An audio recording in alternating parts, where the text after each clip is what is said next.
Κυρίες και κύριοι, αγαπητές φίλες και φίλοι, απόψε είναι 29 Ιουνίου του 2023, ημέρα Πέμπτη, εορτή των Αποστόλων Πέτρου και Παύλου.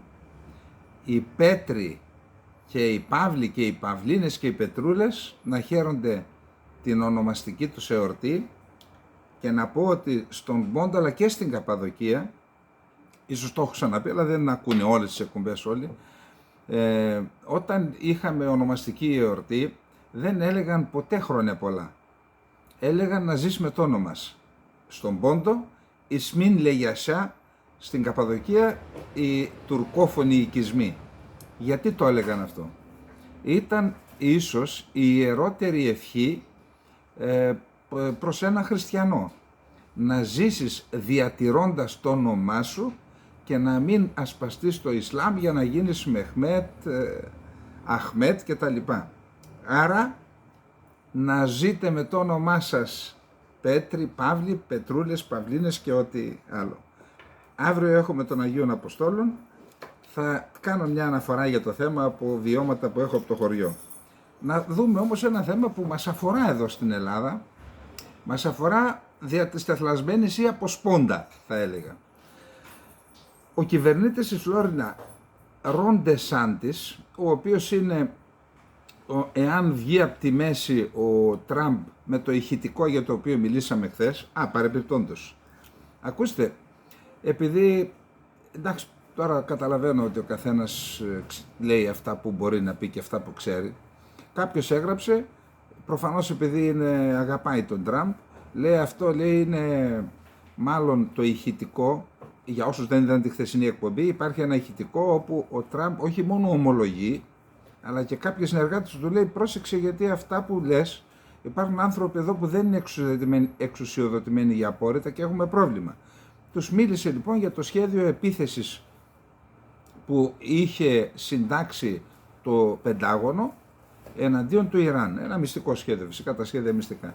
Αυτός λοιπόν, επειδή είχε κατηγορηθεί ο Τραμπ ότι αυτός ετοίμαζε, ότι θα μπορούσε να προκαλέσει μια επίθεση στο Ιράν στο διάστημα που μεσολαβούσε από την ήττα του μέχρι την αποχώρηση από το Λευκό Οίκο, έδειχνε, αφού αποχώρησε από το Λευκό Οίκο, έδειχνε ένα τέτοιο έγγραφο, το σχέδιο. Και αυτό είναι ηχητικό και κατά πάσα πιθανότητα θα παίξει σημαντικό ρόλο στη δίκη. Μας λέει λοιπόν ένας ότι αυτό είναι προϊόν τεχνητής νοημοσύνης. Σχολιάζει ένας φίλος στη χθεσινή μας εκπομπή. Είναι, λέει, προϊόν τεχνητής νοημοσύνης. Αν έχεις κάποιον ομιλία κάποιου που μιλάει για κάποια θέματα, τότε το πρόγραμμα της τεχνητής νοημοσύνης μπορεί να σου κάνει, να σου τον βάλει να λέει ό,τι θες εσύ. Ακούστε, μπορεί να γίνει αυτό, αλλά εδώ μπορεί να γίνει όταν έχουμε λογαριασμούς, είτε τρόλ ή ανώνυμους λογαριασμούς, είτε τους γνωστούς κουκουροφόρους που έχουμε και εμείς στην Ελλάδα. Όταν το ντοκουμέντο αυτό το παρουσιάζει το CNN, το οποίο εάν αποκαλυφθεί ότι έκανε κάτι τέτοιο το ίδιο ή χρησιμοποίησε ένα φερόμενο ως ντοκουμέντο προϊόν τεχνητής νοημοσύνης, το CNN πρώτα και πάνω απ' όλα είναι επιχείρηση. Αυτό σημαίνει Αμερική. Δεν είναι μέσο μαζικής ενημέρωσης. Πρώτα είναι επιχείρηση και μετά είναι μέσο. Θα καταστραφεί, μιλάμε για οικονομική καταστροφή, θα σβήσει. Γιατί είναι πολύ σημαντικό ζήτημα. Πρώτον αυτό. Δεύτερον, το ηχητικό το έχει ο δικαστής στα χέρια του. Και πραγματικά, όταν σχολιάζουμε κάτι, ας είμαστε λίγο πιο υπεύθυνοι. Ο δικαστής το έχει στα χέρια του και με βάση αυτό άσκησε δίωξη για 37 κατηγορίες. Τι λέτε εσείς, δεν το έδωσε εμπειρογνώμονα να δει αν είναι αυθεντικό ή μοντάζει όλα αυτά? Άρα όταν σχολιάζουμε κάτι, παρακαλώ. Τώρα λοιπόν, αν τελικώς τεθεί εκτός μάχης ο Τραμπ, ο σημαντικότερος υποψήφιος για να γίνει τελικά, να πάρει το χρήσμα, είναι ο Ντεσάντις, αν και πιστεύω ότι αν φύγει ο Τραμπ από τη μέση, ο Πομπέο θα μπει και αυτό στο παιχνίδι, να δούμε ποιος θα κερδίσει. Για να δούμε όμως τι λέει ο Ντεσάντις. Ο κυβερνήτης της Φλόριντα, Ρον Ντεσάντις, θα προσπαθούσε να καταργήσει τα Υπουργεία Ενέργειας, Εμπορίου και Παιδείας, καθώς και την Υπηρεσία Εσωτερικών Εσόδων, αν εκλεγόταν πρόεδρος. όπως αποκάλυψε ο ίδιος σε τηλεοπτική συνέντευξη την Τετάρτη. Θα το κάναμε με την παιδεία, θα το κάναμε με το εμπόριο, θα κάναμε με την ενέργεια και θα κάναμε και με την εφορία, είπε όταν ρωτήθηκε από την παρουσιάστρια του Fox News, Μάρθα Μακκάλουμ, αν θα περικόψει κάποια υπηρεσία όσο θα είναι στην εξουσία, αν τελικώς ψηφιστεί και πάρει τη θέση του Προέδρου των ΗΠΑ. Και έτσι, αν το Κογκρέσο συνεργαστεί μαζί μου σε αυτό, θα μπορέσουμε να μειώσουμε το μέγεθος και το εύρος της κυβέρνησης. Ξέρω τι σκέφτεστε όλοι. Ξέρω τι σκέφτεστε. Αρκετοί διακεκριμένοι ρεπουμπλικάνοι έχουν ζητήσει στο παρελθόν την κατάργηση αυτών των υπηρεσιών. Ειδικά το Υπουργείο Παιδείας έχει αποτελέσει στόχο των συντηρητικών, ενώ ο πρώην πρόεδρος Ντόναλντ Τραμπ έχει ζητήσει επίσης την κατάργησή του. Ο κυβερνήτης της Φλόριντα βρίσκεται σταθερά πίσω από τον Τραμπ στις δημοσκοπήσεις, αλλά το επίπεδο υποστήριξής του είναι υψηλότερο από εκείνο των υπολείπων ρεπουμπλικανών. Περίπου το 43% των ρεπουμπλικανών υποστήριξε τον Τραμπ σε δημοσκόπηση του Reuters Ipsos στις 9-12 Ιουνίου, έναντι 22% που υποστήριζε τον DeSantis. Άρα Τραμπ, DeSantis και μετά είναι όλοι οι άλλοι. Τώρα, γιατί επέλεξα αυτή την είδηση και γιατί με είδατε να γελάω και γιατί είπα ξέρω τι σκέφτεστε. Ακούστε, είναι μεγάλο πρόβλημα στην Ελλάδα να μην υπάρχει ελευθερία γνώμης. Είναι το κλασικό πρόβλημα που κάνουν οι ηγεσίες, οι ηγέτες, δημιουργούν γύρω τους ένα κύκλο αυλοκολάκων και δεν είναι μόνο οι σύμβουλοι, είναι και τα μέσα μαζικής ενημέρωσης όταν λειτουργούν ως αυλοκόλακες της εξουσίας. Τι σημαίνει αυτό? Ότι δεν υπάρχει κάποια φωνή όταν δεν δουλεύει και η αντιπολίτευση να βαράσει καμπανάκι και να πει εσύ λάθος είναι αυτό, διόρθωσε πορεία. Γιατί το λέω αυτό? 64, Υπουργικό Συμβούλιο νομίζω με τον Πρωθυπουργό είναι 64. Κυκλοφορεί ένας πίνακας με καμιά 30 χώρες της Δύσης και με χώρες με πληθυσμούς εκατοντάδες εκατομμύρια, έτσι. Και δείχνει ότι η Ελλάδα δεν είναι απλά πρώτη, double score. Ο δεύτερος νομίζω είναι με 30 υπουργεία και από εκεί και μετά χώρες με 100 εκατομμύρια είναι με 15, 16, 17 υπουργεία. Στην Ελλάδα κάναμε 64. Να σας πω κάτι, εγώ τουλάχιστον δεν είδα ένα δημοσίευμα ή δεν είδα κάποιον στην τηλεόραση να λέει καλά, τι είναι αυτό το πράγμα τώρα? Γιατί υποτίθεται ότι όλα αυτά, ξέρετε, μεγεθύνουν το κράτος, μεγεθύνουν τους συμβούλους, τους παρατρεχάμενους χρήματα. Υποτίθεται ότι η κυβέρνηση είναι φιλελεύθερη. Η φιλελεύθερη λέει μικρότερο κράτος. Τι είναι αυτό το πράγμα τώρα? Αλλά, εν πάση περιπτώσει, πήρε την απόφαση ο Μητσοτάκης και ό,τι έχει στο μυαλό του θα το δούμε στην πορεία. Γιατί δεν υπάρχει μια λέξη στα μέσα μαζικής ενημέρωσης για αυτό το πράγμα, για αυτή την κουστοδία? Αυτό δεν είναι επικίνδυνο? Και αν δεν λένε κάτι γι' αυτό, τι πιστεύουμε? Ότι θα πούν κάτι για μια άλλη επιλογή που αφορά το Αιγαίο, την Κύπρο, τη Θράκη, οτιδήποτε? Οι δημοσιογράφοι εννοώ. Δεν υπάρχει δημοκρατία χωρίς ελεύθερη δημοσιογραφία. Αυτό το πράγμα, εντάξει, αντιλαμβάνομαι ότι είναι δύσκολο να υπάρχουν μέσα μαζικής ενημέρωσης χωρίς διαφήμιση. Και μάλιστα επειδή στην Ελλάδα ακριβώς αυτό που είπα, ότι υπάρχει το κράτος που ακόμα θρέφει τα μέσα μαζικής ενημέρωσης, κάποιος σου λέει άμα θα ασκήσω κριτική θα μου κόψουν τη διαφήμιση ή δεν ξέρω τι άλλα συμφέροντα εξυπηρετούν. Δεν γίνεται έτσι όμως. Δεν γίνεται να έρχεται ο Ρον Ντεσάντης, λέει θα κόψω 3 υπουργεία, εντελώς όμως. Και εμείς να αυξάνουμε, πού θα πάει αυτή η ιστορία? Η μισή σχεδόν, οι 64, εντάξει είναι και κάποιοι εξοκοινοβουλευτικοί, πάντως περίπου το 30% των βουλευτών είναι υπουργοί. Δηλαδή, γιατί το εξευτελίζουμε τόσο το πολίτευμα? Δεν είπαμε ότι άλλο είναι εκτελεστική εξουσία, άλλο είναι νομοθετική και άλλο είναι δικαστική και η μία ελέγχει την άλλη για να υπάρχει ισορροπία? Όταν έχεις τους 50 βουλευτές να είναι και εκτελεστική εξουσία, να φοράνε 2 καπέλα, και έλεγχος της εκτελεστικής και ελεγχόμενος, εκτελεστική. Δεν γίνεται αυτό. Εντάξει. Και προς Θεού τώρα, βλέπω ορισμένους ότι μόλις πούμε κάτι, λες και τους πειράζουμε τη μάνα και τον πατέρα. Μόλις πούμε κάτι για την κυβέρνηση, εντάξει. Είπαμε, όλοι θέλουμε να πετύχει η κυβέρνηση. Ο κάθε κανονικός Έλληνας θέλει να πετύχει η κυβέρνηση. Μόνο αυτοί που έχουν πρόβλημα, σαν τους φιλοκυβερνητικούς, ίδιο πρόβλημα, δηλαδή γυαλιά μοιοπίες, μόνο αυτοί δεν θέλουν να πετύχει η κυβέρνηση. Αλλά, εν πάση περιπτώσει, όταν βλέπεις αυτό το πράγμα, δεν μπορεί να μιλάς τίποτα.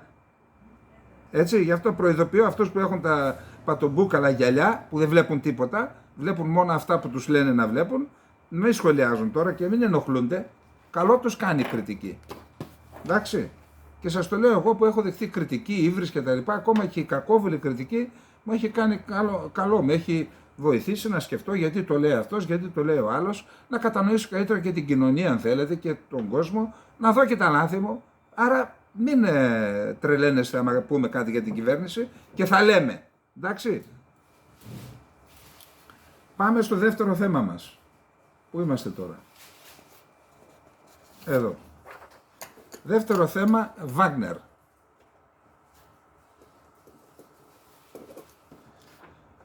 Καλά, συνεχίζονται τα ζητήματα με την Βάγνερ.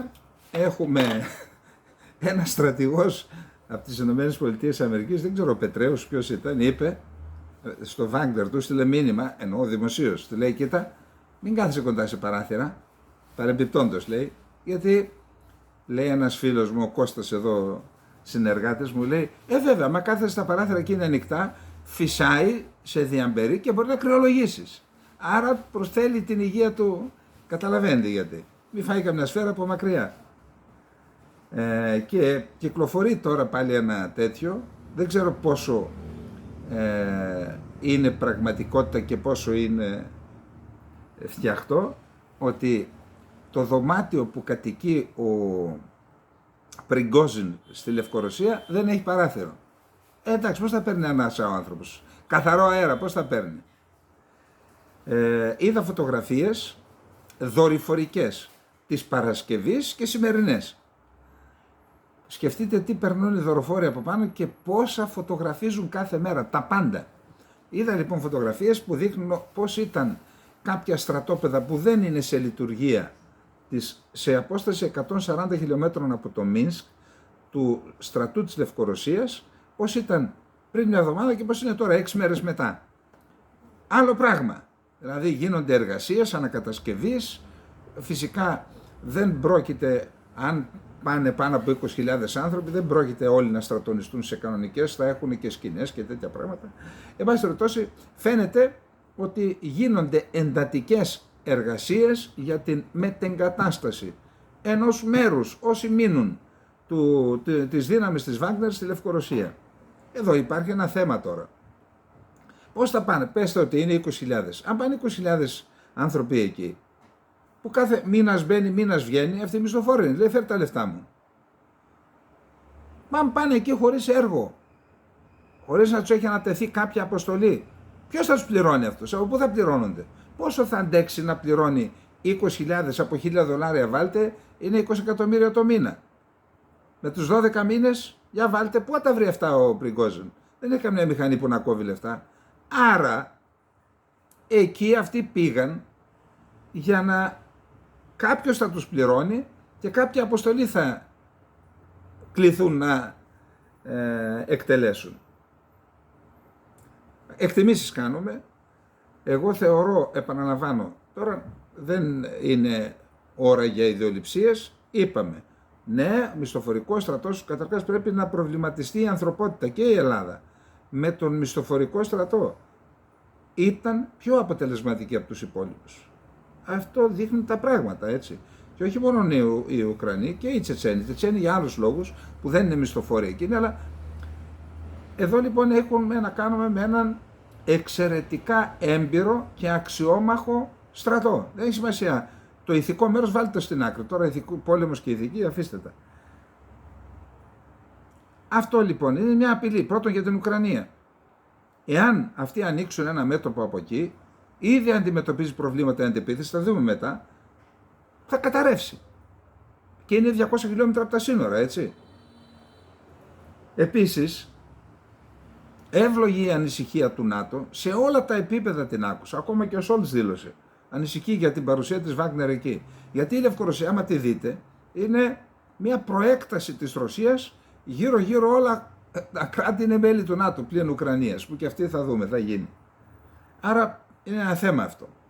Εν πάση περιπτώσει, όσο συζητείτε το θέμα της Βάγνερ, για να δούμε τι άλλο γίνεται. Τι άλλο γίνεται, στο ίδιο θέμα είμαστε. Νομίζω ότι είπαμε από την πρώτη μέρα, για φήμες που ήθελαν τον Σουροβίκιν και τον Αλεξέεφ, δύο πρόσωπα κλειδιά στον πόλεμο της Ουκρανίας, να γνωρίζουν, τουλάχιστον να γνωρίζουν και να μην έκαναν κάτι για να σταματήσουν την ανταρσία Πριγκόζιν.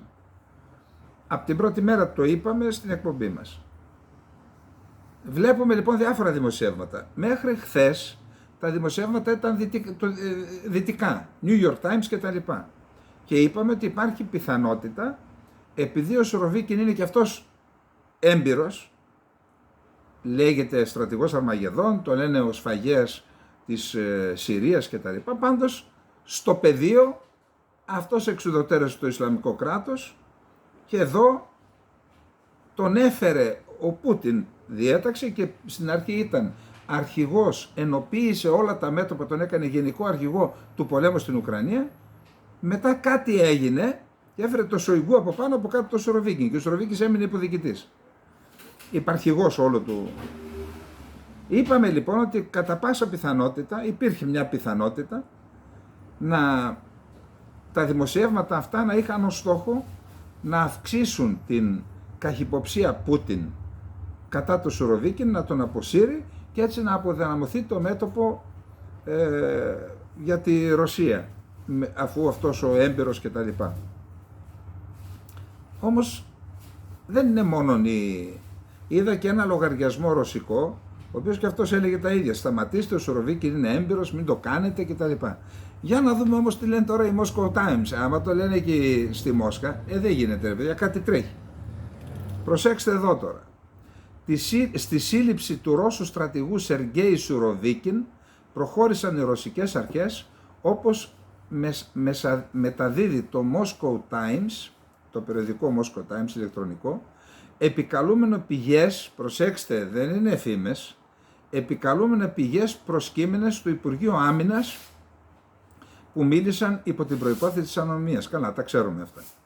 Το Υπουργείο Άμυνας δεν έχει ακόμα σχολιάσει τη φερόμενη σύλληψη του Σουροβίκιν, ο οποίος δεν έχει εμφανιστεί δημοσίως από το Σάββατο, την ημέρα που ο Πριγκόζιν ξεκίνησε την ανταρσία κατά της Μόσχας και του Πούτιν.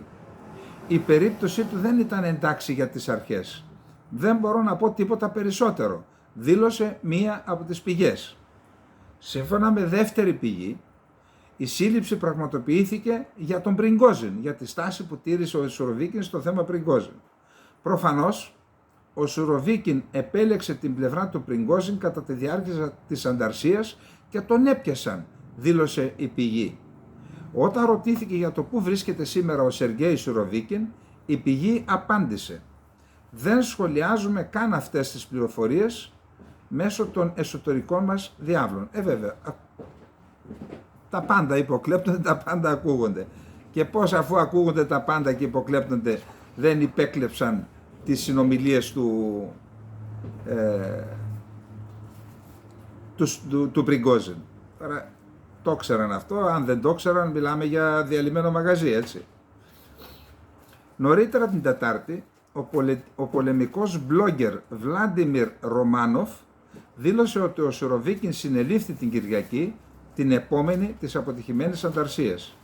Όπως ισχυρίστηκε, κρατείται τώρα στο κέντρο κράτησης Λεφόρτοβο στη Μόσχα. Ο Αλεξέη Βενεντίκοφ, αρχισυντάκτης του Έχο Μόσκβι, έγραψε στο Telegram ότι ο Σουροβίκιν δεν έχει έρθει σε επαφή με την οικογένειά του εδώ και 3 ημέρες και ότι οι φρουροί του δεν απαντάνε στα τηλέφωνα, δεν ανταποκρίνονται. Τι κάνει νιάου στα κεραμίδια. Οι New York Times ανέφεραν προχθές Τρίτη επικαλούμενοι ανώνυμους Αμερικανούς αξιωματούχους που και αυτοί υποκλέπτουν ότι ο Σουροβίκιν γνώριζε εκ των προτέρων το σχέδιο του Πριγκόζιν να υποκινήσει μία εξέγερση κατά της στρατιωτικής ηγεσίας της Ρωσίας. Αυτά με τον Σουροβίκιν, αυτά με τη Βάγνερ. Να δούμε τώρα που βρισκόμαστε, πάμε στο επόμενο θέμα. Πάλι στα ίδια είμαστε, αλλά... Λοιπόν, το επόμενο θέμα είναι η κατάσταση στη Ρωσία. Ακούστε, εγώ δεν μπορώ να καταλάβω για ποιο λόγο ο Πούτιν... Να το βάλουμε αυτό εδώ. Εγώ δεν μπορώ να καταλάβω για ποιο λόγο ο Πούτιν δημιούργησε, ή το σύστημα τέλος πάντων εξουσίας δημιούργησε τη Βάγνερ, αλλά εν πάση περιπτώσει πες ότι σαν τη Βάγνερ είχαν και την Black Rock, νομίζω, έτσι. Είχαν και οι Αμερικανοί την μία Blackwater ή Black Rock, τέλος πάντων. Ένα αντίστοιχο ιδιωτικό στρατό το χρησιμοποιούσαν για να μην έχει ευθύνες το αμερικανικό κράτος, συμβόλαιο, και έλεγε τράβα κάνε αυτό. Και άμα σε πιάσουν δεν φταίω εγώ, εσύ το έκανες. Το ίδιο έκαναν και οι Ρώσοι και ασκούν, είπαμε, επιρροή, κάνουν επιχειρήσεις διάφορα στην Αφρική, στη Μέση Ανατολή με την Βάγνερ. Εκεί πες ότι το αντιλαμβανόμαστε. Διαβάζουμε χθες ότι υπάρχουν άλλες 40 είναι εταιρείες παροχής υπηρεσιών ασφάλειας, λέγονται, αλλά είναι στην ουσία στρατοί μισθοφόρων. Συγγνώμη, όταν εγώ ξέρω από το κράτος ότι όταν δεν τηρείται η ιεραρχία, τότε έχουμε τα προβλήματα. Η ιεραρχία είναι η ασφάλεια για κάθε κυβέρνηση ή για κάθε διοικητή, για έτσι. Μόνον η ιεραρχία και η τήρηση της ιεραρχίας. Τι ήταν αυτό λοιπόν, τι μοντέλο είναι αυτό που επιχειρούν να κάνουν οι Ρώσοι, ο Πούτιν, με 40 μισθοφορικούς στρατούς, οι οποίοι εκ των πραγμάτων ξέρουμε ότι το μονοπόλιο της βίας το έχουν τα κράτη. Αυτό είναι μια αρχή τα τελευταίους 3-4 αιώνες που υπάρχουν τα κράτη. Οργανωμένα κράτη τέλος πάντων, σε σύγχρονη μορφή τους. Πώς εκχωρείς δικαίωμα άσκησης χρήσης βίας σε άλλες 40, αυτό δεν αντιλαμβάνονται, όσο και να θεωρείς ότι ελέγχεις τους επικεφαλείς και τα λοιπά, να το δεν τον ελέγχεις, είναι δυνατόν να εκχωρείς το δικαίωμα άσκησης βίας σε 40 οργανισμούς και να τους πληρώνεις και από πάνω. Γιατί? Για να δεις κάποια μέρα το έδαφος να φαίνεται κάτω από τα πόδια σου. Γιατί τα αναφέρω αυτά? Πολλοί λένε, διαβάζω τους δυτικούς και δεν έχουν άδικο, ότι ο Πούτιν πλέον δεν αισθάνεται ασφαλής στη χώρα του. Βέβαια δεν αισθάνεται. Με το τέρας που δημιούργησαν, πώς να αισθάνεται ασφαλής? Χθες ο Σουροβίκιν, αύριο ποιος? Και πού να το βάλεις? Τώρα χθες ο Σουροβίκιν, σήμερα χθες ο Πριγκόζιν, σήμερα ο Σουροβίκιν, αύριο ποιος? Δεν γίνεται έτσι. Αν λοιπόν, και αυτό πρέπει να πάρουμε και εμείς, γιατί και σε εμάς πληρώσαμε και εμείς σαν Ελλάδα πράγματα, όταν στις κρατικές υπηρεσίες και στους ένοπλες δυνάμεις και στην αστυνομία μπήκαν 2 καπέλα. Δηλαδή ένα καπέλο είναι αυτό που ορκίζεσαι και το άλλο καπέλο το κομματικό. Αλλά υπάρχουν περιπτώσεις που το συμφέρον του κράτους δεν ταυτίζεται με το συμφέρον του κόμματος, και τότε πολλοί, καταρχάς είναι απαράδεκτο, αδιανόητο, είτε δημόσιος υπάλληλος, είτε κρατικός λειτουργός, είτε αξιωματικός, στρατό, ναυτικό κτλ. Και αστυνομία, να φοράει κομματικό καπέλο. Είναι αυτοκτονία. Έτσι, όταν ορκίζεσαι, τον όρκο πρέπει να τον τηρείς ακόμα και μετά την αποστρατεία σου. Και όχι να τον παραβιάζεις και να πηγαίνεις να γίνεις ενεργούμενο του κάθε κόμματος. Αυτό λοιπόν το πληρώσαμε εμείς. Και ξέρω τι λέω, δεν θέλω να ξύνω παλιές πληγές. Τι γίνεται εκεί πέρα τώρα? Έβαλαν τους αξιωματικούς συνδιαχειριστές οικονομικής εξουσίας στην... Δεν φτάνουν αυτά που παίρνουν οι πολιτικοί, τέλος πάντων, και όσοι. Βάλαν και τους αξιωματικούς. Ο Σουροβίκιν λέει ότι έχει εκατομμύρια πολλά. Τέλος πάντων, έχει και εκκρεμείς υποθέσεις βάρος του. Λένε ότι σκότωσε ένα συνταγματάρχη και δεν διώχθηκε. Εντάξει, δεν λέω αν είναι αυτά πριν να τον συλλάβουν, έτσι. Δεν λέω ότι είναι αλήθεια, αλλά λένε ότι το σκότωσε και μετά είπαν ότι είναι ατύχημα. Αυτή λοιπόν η ιστορία δημιουργεί ένα κλίμα ανασφάλειας στον Πούτιν. Γι' αυτό βγήκε ο Πούτιν στον κόσμο, έκανε κάποιες κινήσεις, έκανε χθες μια κίνηση για το Κοράνι που έκαψαν στη Σουηδία, το πούμε αυτό είναι ποιο θέμα, ένα το θέμα είναι, θα το πούμε αυτό. Δέχθηκε χθες που ήταν η πρώτη μέρα του Μπαϊραμιού, του μουσουλμανικού, δέχθηκε έναν μουφτί, έναν ιερωμένο δηλαδή, ο οποίος του έδωσε ένα Κοράνι. Και το Κοράνι αυτό το αγκάλιασε με σεβασμό, σωστή κίνηση πολιτικά, θέλοντας να δώσει ένα μήνυμα στα 22 εκατομμύρια μουσουλμάνους που κατοικούν στη Ρωσική Ομοσπονδία. Επίσης, ήρθε σε επαφή με τον πρόεδρο της Ιγκουσετίας, νομίζω, μία αυτόνομη δημοκρατία στον Κάφκασο, ο οποίος του δήλωσε και διέρευσε δημοσίως αυτό, ότι εμείς στη διάρκεια της Ανταρσίας ήμασταν 100% μαζί σου, ο λαός μας. Βγήκε δε ο Πούτιν κάτω και στο λαό έκανε χειραψίες με κόσμο, βγήκε αυτές τις selfies. Ποια είναι η ελληνική ονομασία, γράψε κάποιος να τη χρησιμοποιούμε, να την καθιερώσουμε. Αν υπάρχει. Και αν δεν υπάρχει κάποιος γλωσσοπλάστης, ας δημιουργήσει μία. Αυτοφωτογραφία τώρα εντάξει, μπορεί. Βγήκε λοιπόν, αυτοφωτογραφήθηκε με διάφορους πολίτες. Γιατί το έκανε αυτό? Το έκανε για δύο λόγους. Ο πρώτος είναι γιατί υπάρχουν δημοσιεύματα που λένε ότι τους Βάγκνερ κάποιοι τους χειροκροτούσαν και στο Ροστόφ-ον-Ντόν αλλά και στις άλλες Βορονέζ που πέρασαν. Άρα, σου λέει εδώ κάτι γίνεται.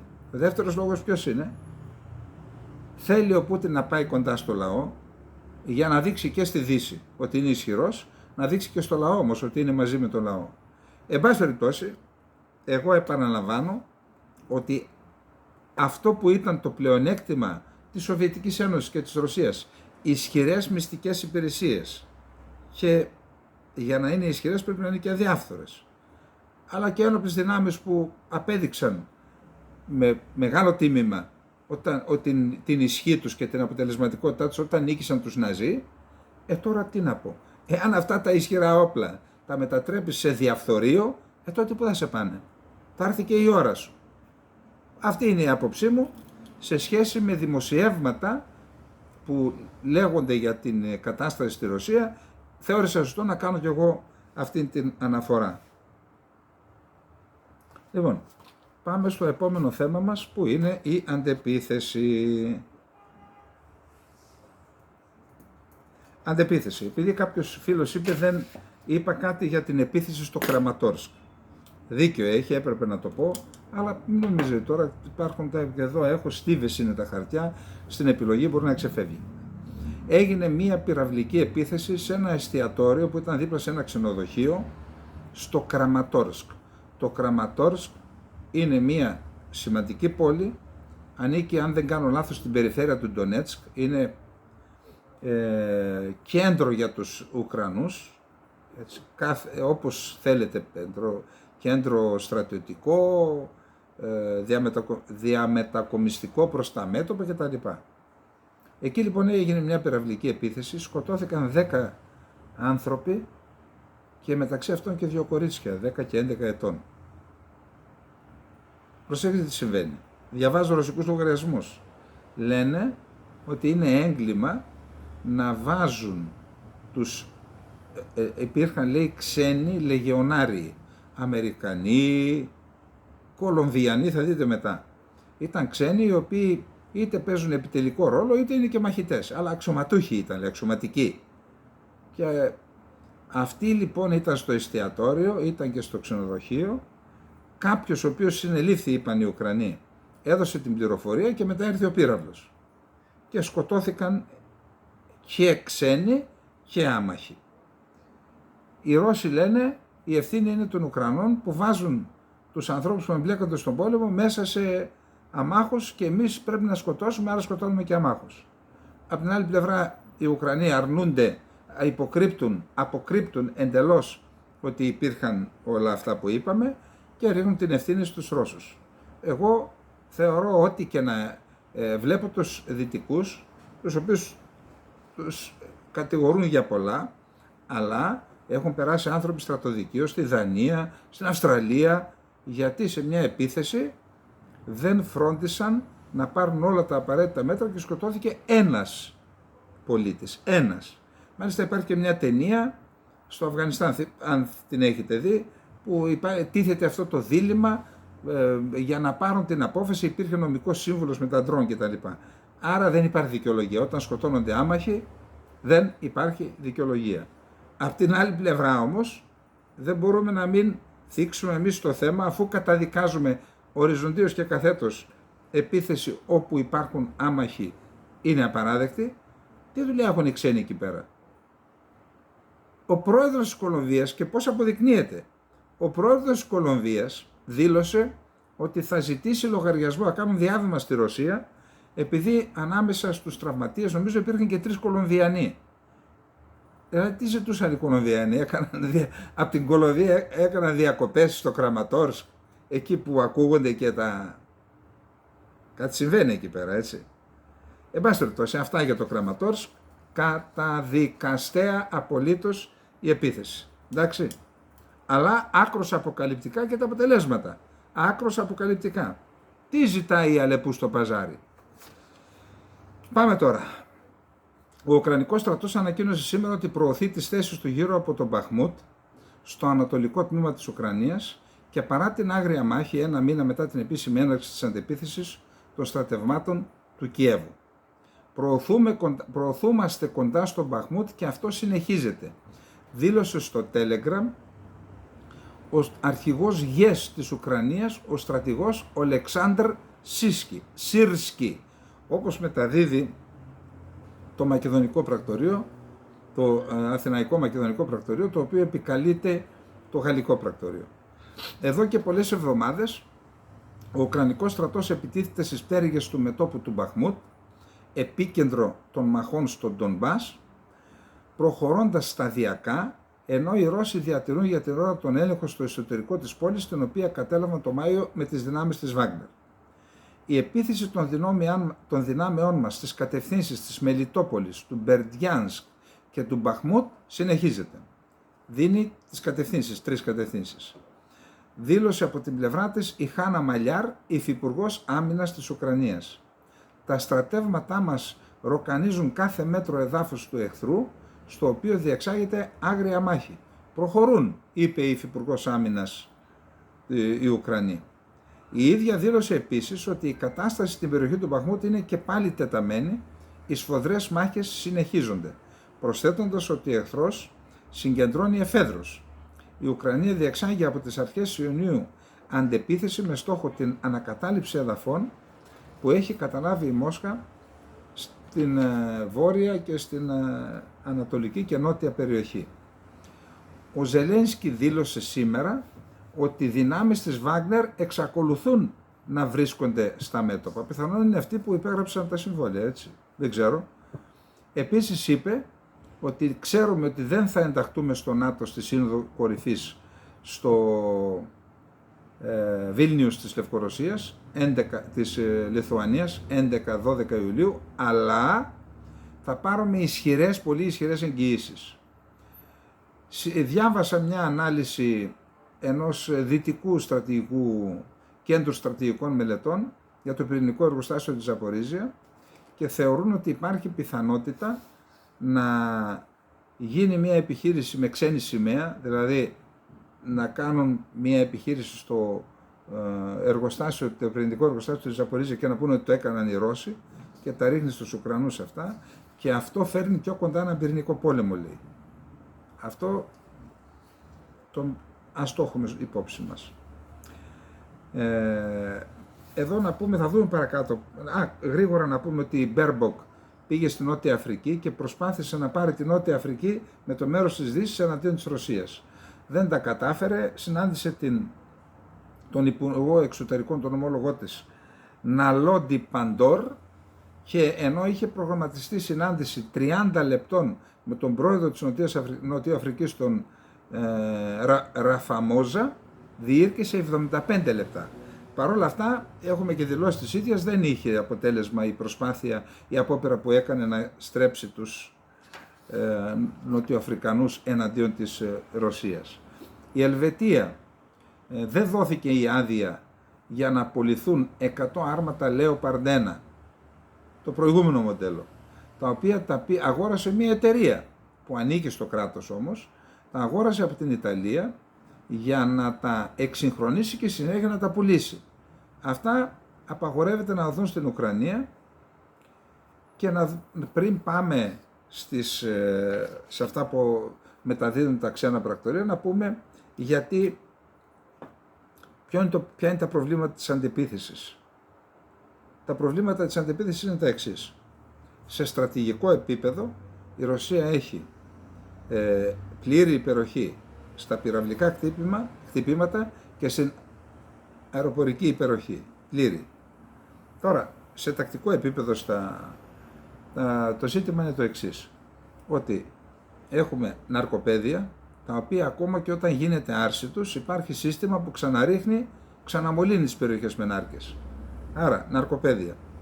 Το έδαφος στην περιοχή είναι αναπεπταμένο και δεν είναι δασόδες, όπως ήταν στην περιοχή του Χάρκοβο που το πήραν πίσω. Εκεί είχε δάση και αυτό βοηθάει τον επιτιθέμενο και όχι τον αμυνόμενο. Άρα το αναπεπταμένο έδαφος χωρίς κάλυψη βοηθάει τον αμυνόμενο, έχει οπτική επαφή και δυνατότητα παρατήρησης και δεν βοηθάει τον επιτιθέμενο γιατί δεν μπορεί να καλυφθεί. Έτσι. Επίσης, ποια είναι τα πλεονεκτήματα της ρωσικής πλευράς. Τα Kamov 52, τα οποία είδα βίντεο, έχουν ένα σύστημα με φωτοβολίδες, chaff and flares, το οποίο δεν μπορούν να τον νικήσουν τα αντιαεροπορικά που έχουν οι επιτιθέμενες δυνάμεις της Ουκρανίας. Αυτά λοιπόν με drones εντοπίζουν που είναι τα άρματα και τα τεθωρακισμένα οχήματα των Ουκρανών, σηκώνεται από χαμηλά το Kamov, τα κτυπάει με αντιαρματικά και φεύγει. Αυτό είναι ένα πρόβλημα. Επίσης ένα άλλο πρόβλημα είναι το πυροβολικό. Η σχέση των πυροβολικού, της δυναμικότητας πυροβολικού Ρωσίας-Ουκρανίας είναι 10/1. Και αυτό για τον αμυνόμενο είναι πλεονέκτημα, όταν το έχει ο αμυνόμενος είναι ένα επιπλέον πλεονέκτημα. Διότι εκτεθειμένος στα πυρά πυροβολικού είναι ο επιτιθέμενος, δεν είναι ο αμυνόμενος που είναι μέσα στο όριγμα. Τώρα, υπάρχει και το εξής ζήτημα. Σύμφωνα με δήλωση επίσημη της ουκρανικής πλευράς, ο Υπουργός Άμυνας το δήλωσε νομίζω, υπολογίζει σε 360.000 τους άνδρες που αμήνονται σε ένα μέτωπο 1.800 χιλιόμετρων, ο ίδιος το είπε. Τι σημαίνει αυτό? Αυτό σημαίνει ότι για να μπορέσεις με δεδομένο τη σχέση επιτιθέμενο-αμυνόμενο παγκοσμίως είναι 3/1, πρέπει να έχεις 1.100.000 επιτιθέμενους για να νικήσεις. Επίσης, αυτό θα μπορούσε όμως να αλλάξει όταν δεν επιτεθείς όλο το μέτωπο, επιτεθείς σε ένα μέρος του μετώπου. Αν σε εκείνο το μέτωπο αντί για 360.000 είναι 100.000, τότε θες 300.000. Εντάξει, εκεί στη Ζαπορίζια λοιπόν που είναι η κύρια προσπάθεια, μπορεί εκεί αυτός ο συσχετισμός να μην είναι τόσο αρνητικός για τον επιτιθέμενο. Τι άλλο? Ο επιτιθέμενος, που είναι ακάλυπτος, τα είπαμε όλα αυτά, έχει μεγάλες απώλειες, ενώ ο αμυνόμενος είναι καλυμμένος και οι απώλειες είναι ιδιαίτερα αν μετά το πατατράκ που έπαθαν οι Ρώσοι τον Σεπτέμβριο και τον Οκτώβριο, που έχασαν πρώτα το Χάρκοβο και μετά τη Χερσόνα, άρχισαν να κάνουν άμυνα, δηλαδή να οργανώνουν την άμυνά τους. Όταν είσαι πολύ καλά οργανωμένος, έχεις κάνει θέσεις και για το προσωπικό, για το πεζικό, και έχεις κάνει θέσεις για τα άρματα προστατευμένα, έχεις κάνει θέσεις για το πυροβολικό προστατευμένα και με παραλλαγή, κάλυψη, απόκρυψη. Αυτά λοιπόν είναι τα πλεονεκτήματα. Για να δούμε τώρα τι γίνεται με την αντεπίθεση. Αμερικανοί βουλευτές ζήτησαν να δοθούν με απαγορευμένα όπλα στην Ουκρανία. Σύμφωνα με το Foreign Policy, αρκετοί βουλευτές καλούν την κυβέρνηση Biden να παράσχει στην Ουκρανία πυρομαχικά διασποράς. Υποστηρίζουν ότι αυτό είναι απαραίτητο λόγω της φθοράς των δυτικών μοιρών πυροβολικού και της μείωσης των αποθεμάτων πυρομαχικών στην Ουκρανία. Ωστόσο, οι ειδικοί προειδοποιούν ότι η προμήθεια πυρομαχικών διασποράς θα παραβίαζε τη σχετική σύμβαση που έχουν υπογράψει οι ΗΠΑ, η οποία στοχεύει στον περιορισμό της εξάπλωσης των πυρομαχικών που σκορπίζουν εκρηκτικές βόμβες σε μεγάλες περιοχές. Οι ΗΠΑ δεν επιτρέπεται επί το παρόντος να εξάγουν πυρομαχικά διασποράς. Ωστόσο, ο πρόεδρος των ΗΠΑ μπορεί να ζητήσει από το Κογκρέσο προσωρινή άδεια για να προμηθεύσει το Κίεβο εάν η κατάσταση πάει στο απροχώρητο. Η ουκρανική αντεπίθεση, προσέξτε, δήλωση, δώστε βάρος και υπογραμμίστε την και κρατήστε την κάπου. Η ουκρανική αντεπίθεση βρίσκεται τώρα στο αρχικό στάδιο, 4 εβδομάδες. Βασικές εξελίξεις θα σημειωθούν τις επόμενες εβδομάδες και τους επόμενους μήνες, δήλωσε ο Υπουργός Εξωτερικών Άντονι Μπλίνκεν. Εδώ λοιπόν τίθεται ένα ερώτημα, αν κρατήσει μήνες με τη Ρωσία να έχει τη βιομηχανία της και να παράγει συνέχεια. Αυτός είναι εκτός των άλλων είναι και ένας πόλεμος φθοράς. Θα αντέξει η Ουκρανία? Ένα δίδαγμα έχουμε από τον πόλεμο στην Ουκρανία. Ποτέ μη στηρίξεις την ύπαρξη της χώρας σου σε άλλον. Και αυτό αφορά και την Ελλάδα, γιατί η Ελλάδα πάει μονόπατα και αν κάποια στιγμή μας αδειάσουν θα πάθαμε ό,τι ακριβώς πάθαμε στη Μικρά Ασία και πάλι θα το πάθουμε με τον ίδιο αντίπαλο. Και με τους ίδιους συμμάχους. Εντάξει. Ο διοικητής των δυνάμεων του ΝΑΤΟ, των μεικτών δυνάμεων του ΝΑΤΟ στην Ευρώπη, στρατηγός Κρίστοφερ Καβόλη, δήλωσε ότι η Ουκρανική αντεπίθεση δεν έχει ακόμα σημειώσει σημαντική επιτυχία. Οι ένοπλες δυνάμεις της Ουκρανίας αντιμετωπίζουν δυσκολίες λόγω της ρωσικής άμυνας, αναφέρουν οι Financial Times. Σύμφωνα με το δημοσίευμα, ο Καβόλη το είπε ιδιωτικά την περασμένη εβδομάδα. Σημείωσε επίσης ότι οι ρωσικές δυνάμεις έχουν σοβαρό πλεονέκτημα. Σύμφωνα με ανώτερο Ευρωπαίο διπλωμάτη που θέλησε να διατηρήσει την ανωνυμία του, η έκβαση της αντεπίθεσης θα επηρεάσει τη δυτική στάση απέναντι στο Κίεβο. Χρηματοδότηση, υποστήριξη, πολιτική δέσμευση. Και το πιο σημαντικό, οι ειρηνευτικές συνομιλίες που έρχονται, είτε μας αρέσει είτε όχι. Δηλαδή, λέει στους Ουκρανούς, άμα δεν πετύχετε, μείνετε εκεί που είστε, να κρατήσουν όσα έχουν οι Ρώσοι και ελάτε να κάνετε συνομιλίες. Την αποτυχία της αντεπίθεσης τους αρχίζουν να ομολογούν και οι ίδιοι Ουκρανοί, οι οποίοι κάνουν λόγο για έλλειψη πυρομαχικών και κατάλληλων οπλικών συστημάτων και για αδυναμία να διασπάσουν τη ρωσική άμυνα. Σε δηλώσεις του στην ουκρανική εφημερίδα Κοριέρε ντελα Σέρα, ο Μικαήλο Ποντόλιακ, βασικός σύμβουλος του Ουκρανού Προέδρου, Βολοντιμίρ Ζελένσκι, υποστήριξε ότι οι Ουκρανοί στρατιώτες βλέπουν τα πυρομαχικά τους να εξαντλούνται τη στιγμή που έχουν να αντιμετωπίσουν ένα συντριπτικά μεγαλύτερο αριθμό Ρώσων στρατιωτών. Η γραμμή του μετώπου εκτείνεται σε περισσότερο από 1.800 χιλιόμετρα. Η περιοχή των ναρκοθετημένων πεδίων υπερβαίνει τα 20.000 τετραγωνικά χιλιόμετρα. Οι Ρώσοι δημιούργησαν 3 γραμμές άμυνας, έσκαψαν αναχώματα, κατασκεύασαν οχυρώσεις, έβαλαν πυροβολικό σε θέσεις με κάλυψη και απόκριση, εκτόξευσαν ρουκέτες, έχουν χιλιάδες άρματα σε προστατευμένα μέρη, όπως και χιλιάδες αεροσκάφη. Έχουν περίπου 360.000 στρατιώτες στο μέτωπο, υποστήριξε ο Ποντόλιακ, ο οποίος την ίδια στιγμή αναφέρθηκε στα προβλήματα που αντιμετωπίζουν οι ουκρανικές δυνάμεις. Έχουμε έλλειψη βλημάτων και πυράβλων μεγάλου διαμετρήματος, έχουμε περιορισμένες αεροπορικές δυνατότητες και δεν μπορούμε να χτυπήσουμε τις διόδους ενίσχυσης του ρωσικού στρατού, επισήμανε ο Ουκρανός αξιωματούχος. Επειδή μερικές φορές λέω εδώ τις ενστάσεις μου για αυτά που κάνουν οι Ουκρανοί, μου λένε κάποιοι, καλά λέει, τι λες στους Ουκρανούς, λες να παρατήσουν επειδή είναι ανώτερος ο εχθρός και να φύγουν? Τα ίδια θα έλεγες και για τους Έλληνες στη Θράκη που θα είναι περισσότεροι οι Τούρκοι? Ασφαλώς και δεν θα έλεγα τα ίδια. Τι θα έλεγα στους Ουκρανούς? Αυτό που λέω και στους Έλληνες. Μην στηρίζεστε στους ξένους. Ο εχθρός είναι εκεί, στην προκειμένη περίπτωση για τους Ουκρανούς οι Ρώσοι, για τους Έλληνες οι Τούρκοι. Εξοπλιστείτε, κάντε δική σας αμυντική βιομηχανία, ασφαλώς θα πάρετε και κάποια όπλα από τους ξένους, ασφαλώς και θα κάνετε συμμαχίες, αλλά ποτέ μην στηρίξετε την επιβίωση του έθνους και του κράτους σε ξένους. Αυτό το λάθος έκαναν οι Ουκρανοί και αυτό πληρώνουν. Άρα αυτό λέω. Κάνατε το λάθος και τώρα παρακαλάτε τους ξένους να σας δώσουν όπλα για να πολεμήσετε. Αυτό πόσο πατριωτικό είναι? Αυτό ακριβώς δηλητεύω. Και να μην είμαστε τόσο, μην πω τώρα έτσι στους σχολιασμούς μας, βάζουμε το μυαλό μας να δουλέψει, όσο το βάζουμε να δουλέψει τόσο καλύτερα για όλους μας. Λοιπόν, ο Υπουργός Εξωτερικών της Δανίας Λάρς Ρόκε Ράσμουσεν είπε ότι όχι, λέει, δεν θα βάλουμε την Ουκρανία στην Ευρωπαϊκή Ένωση. Για ποιο λόγο?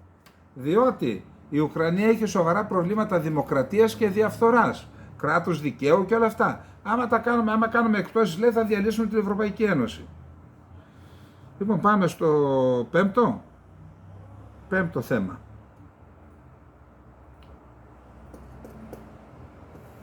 Πέμπτο θέμα, Νετανιάχου. Ξέρουμε ότι η Ουκρανία ζήτησε η ίδια, αλλά και μέσω της Ουάσιγκτον άσκησαν πιέσεις στο Ισραήλ να δώσει το Iron Dome, αυτό το σύστημα δηλαδή αντιπυραυλικής άμυνας, αλλά και άλλα οπλικά συστήματα που διαθέτει το Ισραήλ, να τα δώσει στην Ουκρανία. Ήρθε λοιπόν ο Νετανιάχου και έκανε συνέντευξη στη Wall Street Journal και τι είπε? Όχι, λέει, δεν δίνουμε τίποτα. Γιατί φοβόμαστε ότι αυτά τα οπλικά συστήματα θα καταλήξουν στο Ιράν. Λέει, εμείς είμαστε ένας μικρό κράτος σε έκταση, πύκνο κατοκειμένο, αν διαρρεύσουν, αν πάνε αυτά τα όπλα στους Ιρανούς, θα τα κάνουν με την αντίστροφη μηχανική, θα τα λύσουν, θα βρουν ποιος είναι ο τρόπος λειτουργίας, θα βρουν τις τρύπες και μετά μπορεί να θρηνήσουμε μεγάλο αριθμό θυμάτων αν μας τρυπήσουν σε περίπτωση που ή ξέρω εγώ από τη Χαμάς και τα λοιπά. Για να δούμε τι ακριβώς είπε. Εάν συμβεί αυτό, τα συστήματα, λέει, που θα δοθούν στην Ουκρανία μπορεί τελικά να καταλήξουν στα χέρια Ιρανών. Εάν συμβεί αυτό, τότε η Τεχεράνη θα μπορούσε να χρησιμοποιήσει Ισραηλινά όπλα κατά το Ισραήλ. Με την αντίστροφη μηχανική, είπαμε. Τονίζει ο Νετανιάχου, αναφέροντας ότι το Ισραήλ είναι μια πυκνοκατοικημένη χώρα που μέχρι στιγμής έχει αποφύγει να υποστεί μεγάλες απώλειες από πυραυλικές επιθέσεις, αφού το σύστημα Iron Dome έχει καταφέρει ως σήμερα να καταρρύψει το 95% των πυράβλων που έχουν εκτοξευτεί κατά πληθυσμιακών κέντρων του Ισραήλ. Εάν αυτό το σύστημα έπεφτε στα χέρια του Ιράν, τότε εκατομμύρια Ισραηλινοί θα ήταν ανυπεράσπιστοι και εκτεθειμένοι σε κίνδυνο, υποστηρίζει ο Ισραηλινός Πρωθυπουργός. Λοιπόν, να πούμε ότι το Iron Dome κατασκευάζεται από την Ισραηλινή Rafael Advanced Defense Systems και από τον αμερικανικό γίγαντα κατασκευής όπλων, την Raytheon. Λοιπόν, άρα η συνταγή που είπα πριν από λίγο και για την Ουκρανία και για την Ελλάδα, την εφαρμόζει το Ισραήλ. Κολλητή με την Αμερική, πιο κολλητή δεν γίνεται, αλλά δεν στηρίζεται στην Αμερική, δεν στηρίζει την Αμερική την επιβίωση του κράτους, στα πόδια της στηρίζεται. Αυτή είναι η συνταγή για την Ελλάδα, γιατί η Ελλάδα διολυσταίνει προς το παράδειγμα της Ουκρανίας, έτσι, και για τα οπλικά συστήματα αναφέρομαι και για πολλά άλλα. Όχι, ασφαλώς είναι πολύτιμη η σύμμαχη, αλλά είναι στο 90-95, στο 5 με 10%. Το 90% εμείς πρέπει να το έχουμε στα χέρια μας για την επιβίωση της χώρας. Λοιπόν, πάμε στο επόμενο θέμα, γρήγορα γιατί φεύγει ο χρόνος. Επόμενο θέμα είναι Κούβα-Ρωσία. Μία αντιπροσωπεία, πολυμελής αντιπροσωπεία κουβανών αξιωματούχων με επικεφαλής τον Υπουργό Άμυνας, λίγες μέρες μετά την ανταρσία επισκέφθηκε τη Μόσχα. Του Πριγκόζιν επισκέφθηκε τη Μόσχα. Και εκεί στην ουσία το είπαν ότι θέλουν να αναπτύξουν τη συνεργασία τους σε θέματα που αφορούν τα Υπουργεία Άμυνας, δηλαδή στρατιωτική συνεργασία. Να θυμίσω ότι στην προηγούμενη στρατιωτική συνεργασία ο κόσμος πήγε να γίνει παρανάλωμα του πυρός, επειδή τότε οι ΗΠΑ απέτησαν να φύγουν τα πυρηνικά που είχε στείλει ο Χρουτσόφ στην Κούβα, απέτησαν να φύγουν γιατί θα είχαμε αυτό που απέτησαν από τους Ρώσους, από τους Σοβιετικούς οι Αμερικανοί, κάνουν τώρα στην Ουκρανία. Δηλαδή εκεί οι ίδιοι δικαιολογήθηκαν και είπαν έχω θέμα ασφάλειας. Δεν αναγνωρίζουν όμως το ίδιο επιχείρημα για τους Ρώσους και πάνε στη 400-500 χιλιόμετρα από τη Μόσχα να κάνουν μια χώρα μέλος του ΝΑΤΟ, που οι άλλοι λένε ό,τι πρόβλημα είχες εσύ στην Κούβα το έχω εγώ τώρα με την Ουκρανία. Αυτά όμως δεν πρέπει να τα λέμε γιατί μας χαρακτηρίζουν. Όχι, όχι. Η γλώσσα της αλήθειας μπορεί να πονάει, η γλώσσα της αλήθειας θα είναι το μοναδικό μας όπλο. Αυτό θα σώσει την Ελλάδα, η γλώσσα της αλήθειας για όλα τα θέματα, μεταξύ αυτών και για τα εθνικά. Πάμε λοιπόν να δούμε τι είπαν αυτοί εκεί πέρα και να δούμε τι σημαίνει αυτό. Γιατί αυτό δεν έγινε τώρα στην τύχη. Τους πληρώνει με το ίδιο όπλο η Ρωσία και αυτό έρχεται μετά την βάση που έχουν κάνει οι Κινέζοι στην περιοχή, όπως λένε οι Αμερικανοί, έτσι. Λοιπόν,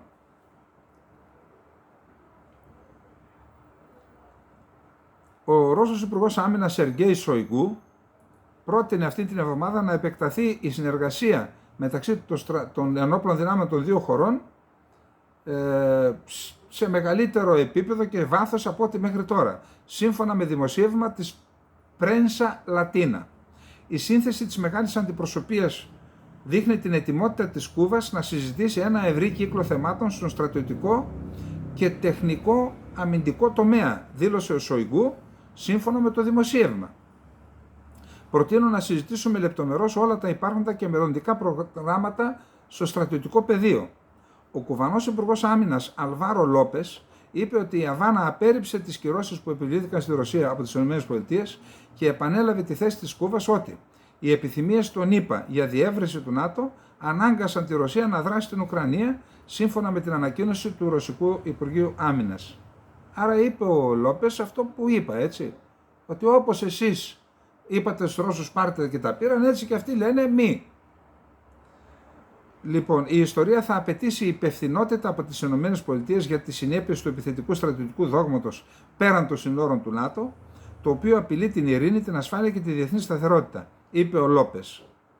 Να πούμε ότι σύμφωνα με τη Wall Street Journal, στην Κούβα έχει βάση, κατασκοπευτική βάση συλλογής πληροφοριών και η Κίνα. Λοιπόν, αυτά για το θέμα αυτό, να πάμε γρήγορα.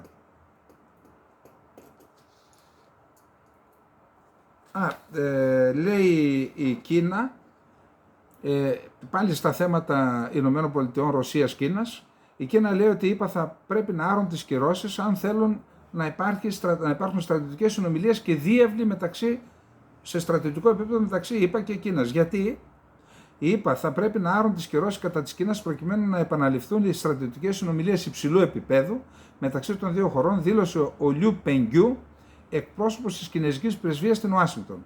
Ο διπλωμάτης δεν διευκρίνησε ποιες κυρώσεις πρέπει να αναρθούν. Το Bloomberg προτείνει ότι να μιλάμε. Το Bloomberg θεωρεί ότι πρόκειται για τις κυρώσεις που έχουν επιβληθεί στον Κινέζο Υπουργό Άμυνας Λινγκ Σανγκφού, στον οποίο επιβλήθηκαν κυρώσεις επειδή ήταν τότε υπεύθυνος στρατιωτικών εξοπλισμών των Κινέζικων Ενόπλων Δυνάμεων και παρήγγειλε, υπέγραψε ο ίδιος στην αγορά αεροσκαφών Σουχόι 35 και πυραυλικών συστημάτων S-400 από τη Ρωσία στην Κίνα, που το απαγόρευαν οι ΗΠΑ και το επέβαλαν κυρώσεις. Τώρα λοιπόν λένε να άρετε τις κυρώσεις εναντίον του Υπουργού Άμυνας και μετά να μιλήσουμε. Να σημειωθεί ότι και ο Μπλίνκε που όταν πήγε στο Πεκίνο ζήτησε να ανοίξουν οι διεύλοι, οι Κινέζοι επιμένουν. Λοιπόν, πάμε.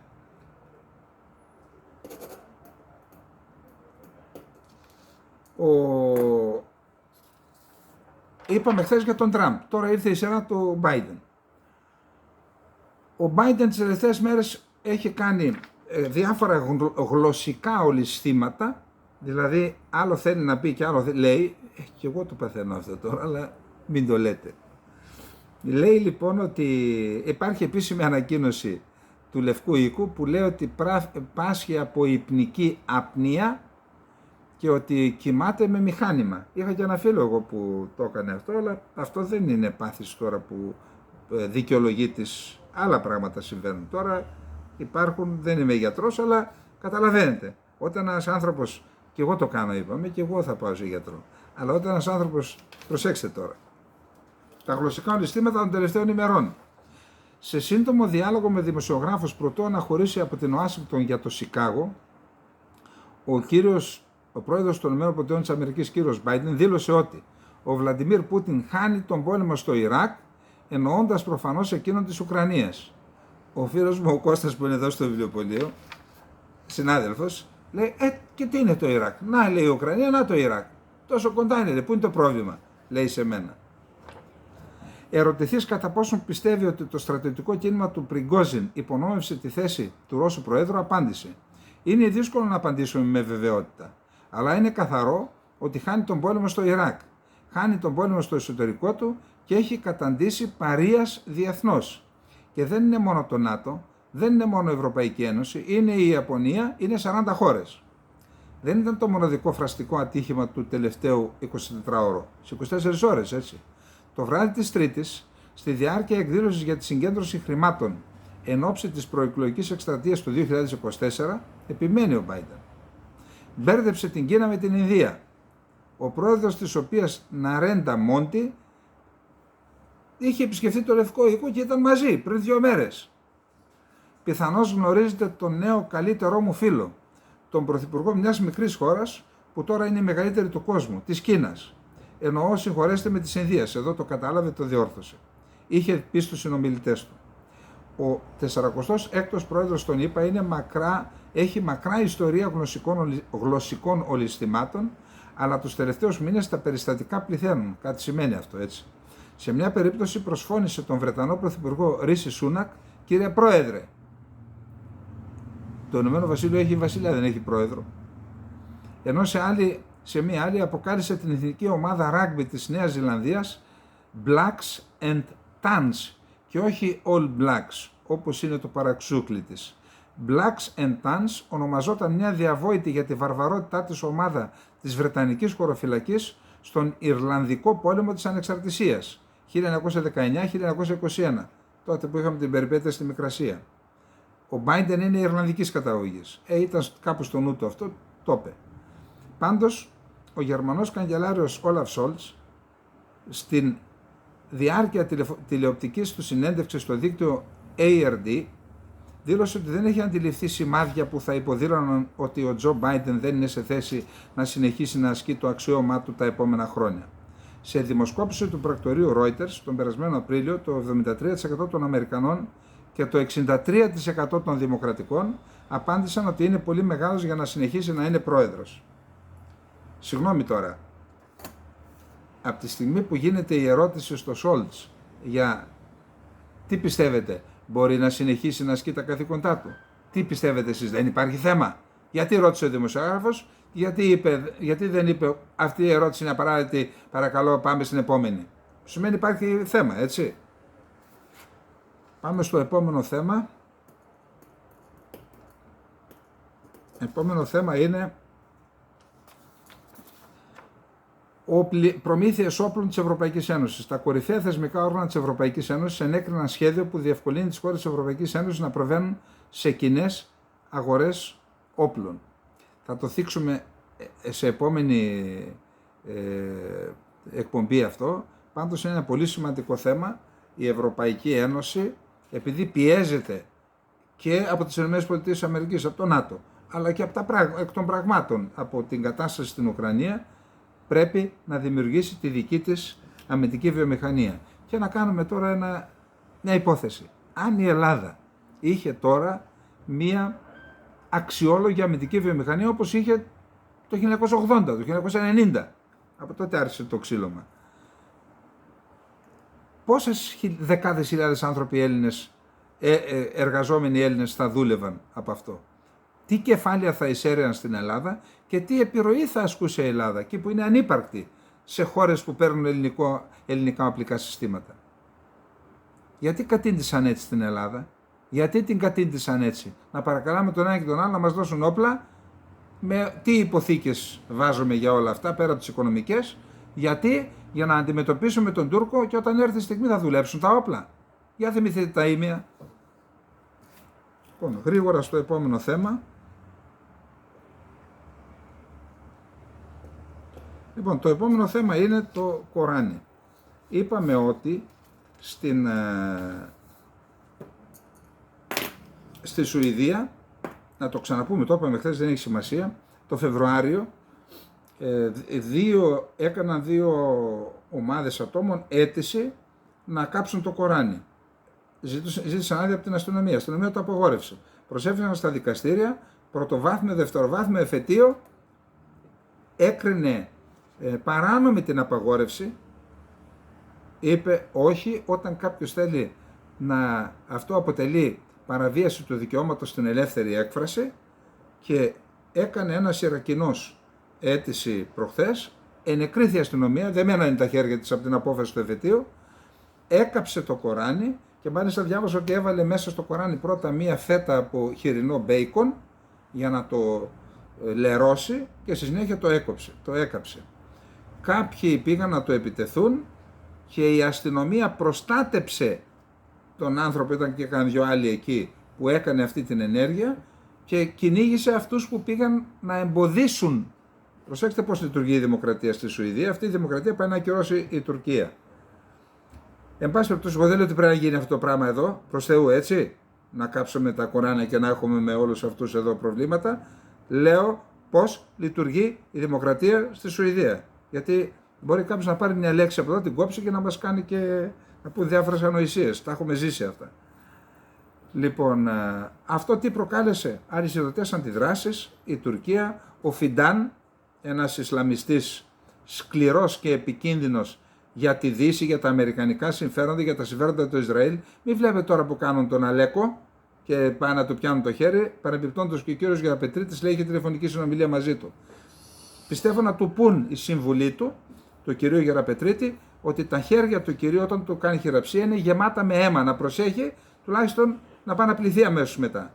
Είναι γεμάτα με αίμα αθώων ανθρώπων του κυρίου Φιντάν. Να μην το ξεχνάει αυτό. Λοιπόν, εν πάση περιπτώσει, αυτή η κατάσταση έρχεται να προσθέσει ένα ακόμα πρόβλημα σε αυτά που αντιμετωπίζει η Σουηδία για να μπει στο ΝΑΤΟ.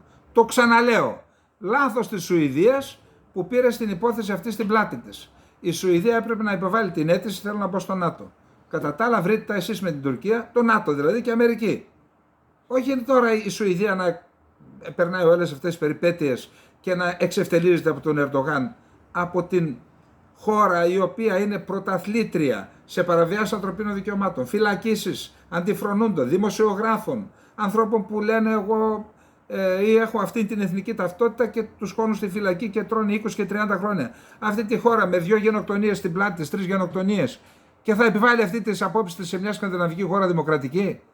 Εν πάση περιπτώσει, επειδή είναι αυτή η Τουρκία και επειδή τα έχουμε, είπα ότι πάμε να βάλουμε όλα τα αυγά σε ένα καλάθι, βλέπω τώρα ότι γίνονται παιχνίδια στην Ουάσιγκτον για τα F-35. Γιατί? Για να μην θυμώσει ο Ερντογάν. Αυτό το να μην θυμώσει ο Ερντογάν και η Τουρκία μπορεί να συμβεί και σε άλλα θέματα κάποια στιγμή. Κύριε Μητσοτάκη και κύριε Γεραπετρίτη και κυρία Παπαδοπούλου που μας ήρθατε από τις ΗΠΑ. Δεν λέω τίποτα άλλο. Αυτά πρέπει να τα ξέρετε και να τα περιμένετε. Τώρα προς το παρόν έχουμε την κοροϊδία με τα F-35. Το έκαναν και στους Ισραηλινούς αυτό. Δηλαδή χρησιμοποίησαν ένα δόγμα, υλοποίησαν ένα δόγμα που είχε το Ισραήλ πάντα ανώτερα οπλικά συστήματα από τους άλλους συμμάχους των ΗΠΑ που είναι οι Άραβες. Πάντα φρόντιζαν οι ΗΠΑ να έχουν ένα επίπεδο, μια γενιά νεότερα και πιο σύγχρονα όπλα. Και έτσι επιβίωσε.